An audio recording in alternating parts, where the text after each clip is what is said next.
បានជំរាបសួរអំប្រុសអំស្រីលោកតាលោកយាយទាំងគ្នាមកដែរបាទថ្ងៃនេះគឺយើងជួបជាមួយ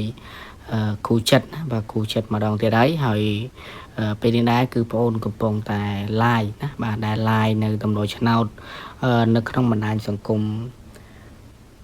YouTube ណាបាទអញ្ចឹងសម្រាប់ពុកម៉ែបងប្អូនដែលគាត់កំពុងតែមើលការ live បាទបងប្អូនរបស់គូចិត្តនេះហើយពុកម៉ែបងប្អូនដែលគាត់ឃើញហើយសូមឲ្យពុកម៉ែបងប្អូនបាទជួយចុច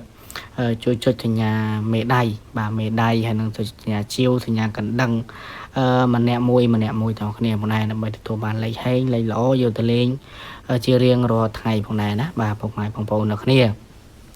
បាទហើយសម្រាប់ថ្ងៃនេះបាទថ្ងៃនេះជាថ្ងៃល្អថ្ងៃហេងទៀតហើយបាទគឺមាន100ឆ្នោតដើម្បីយកមកចែកជូនណាបាទ live ចែកជូនឲ្យពុកម៉ែបងប្អូនលេងទៀតហើយថ្ងៃនេះបាទគឺមានទាំងលេខអូខ្ទង់មានទាំង2លេខនិង3លេខផងដែរបាទលេខនេះគឺសិតតែលេខដែលល្អលេខច្បាស់ហើយអញ្ចឹងពុកម៉ែបងប្អូនអាចកត់ដើម្បីយកទៅបានលេងផ្សងសំណាងបាទចាក់យកហេងយកលៀបទាំងអស់គ្នាបានហើយសម្រាប់ពុកម៉ែបងប្អូនដែលគាត់ចង់ទិញលេខយកទៅលេងអីណាបាទសម្រាប់ថ្ងៃនេះផងដែរបាទថ្ងៃហេងថ្ងៃលៀបថ្ងៃនេះគឺមានលេខបាទគឺមានខាងបងប្អូនហ្នឹងគឺមានលក់លេខបាទលក់លេខនៅក្នុងបណ្ដាញសង្គម Facebook ទៀតហើយអញ្ចឹងបើសិនជាពុកម៉ែបងប្អូនដែលកំពុងមើលការ live នេះចង់ទិញលេខល្អលេខច្បាស់យកទៅលេងលេខធានាថាហេងគឺអាចតាក់ទងណាបាទគឺអាចតាក់ទងទិញលេខពីខាងបងប្អូននេះយកទៅលេងបានទាំងអស់គ្នាបានចំពោះលេខដែលខាងបងប្អូនលក់ហ្នឹងគឺអត់មានពិបាកលេងពិបាកចាក់ទេសម្រាប់លេខគឺឲ្យចំប៉ោះបញ្ជាក់ម៉ោងឲ្យល្អហើយលេខស្រិតនាហេងតែម្ដងអញ្ចឹងមកចង់បានហ្នឹងគឺអត់មានពិបាកទេណាបាទពុកម៉ែបងប្អូនឃើញរង្វង់មូលពណ៌ខៀវកំពុងលោតទេបាទលោតហ្នឹងគឺជាឈ្មោះ Facebook បងប្អូនហើយអញ្ចឹងពុកម៉ែបងប្អូនគ្រាន់តែយកទូរស័ព្ទមកបាទវាយចូល Facebook ទៅវាយថាគ្រូចិត្តដកឃ្លាឆ្នោតយួនទៅគឺចេញតម្រងបែបហ្នឹងបាទសម្រាប់ Facebook បងប្អូនគឺមានតែមួយហ្នឹងទេបាទគឺមានតែមួយហ្នឹងទេហើយសម្រាប់លេខស័ព្ទគឺមានមួយខ្សែដែរគឺមាន071 46 73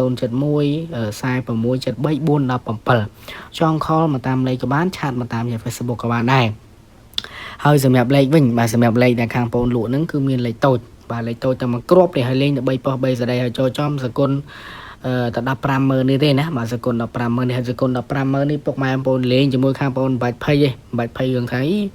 ខ្លាចគូចិត្តយកសគុណមុននេះអត់ទេណាសម្រាប់ខាងគូចិត្តមួយគឺអត់មានទៀមទាឲ្យពុកម៉ែបងប្អូនបងសគុណមុនទេឲ្យតម្រុយឆ្នោតយកទៅលេងទៅបាទហើយចូលចំចាំវេសគុណណាបាទចាំវេសគុណឲ្យបងហើយថ្ងៃនេះគឺហ៊ានតានេះឲ្យគូចិត្តហ៊ានតានេះថាលេខល្អលេខច្បាស់អញ្ចឹងពុកម៉ែបងប្អូនដែលកំពុងមើលការ live បាទចង់បានលេខល្អលេខច្បាស់គឺឆាតមកគូចិត្តមកតានេះថាបានលុយតានេះថាបានលៀបឲ្យពុកម៉ែបងប្អូនម្ដងណាបាទហើយជាចុងក្រោយជូនពរឲ្យហេងនិងសំណាងល្អដល់គ្នាបាទសូមអរគុណ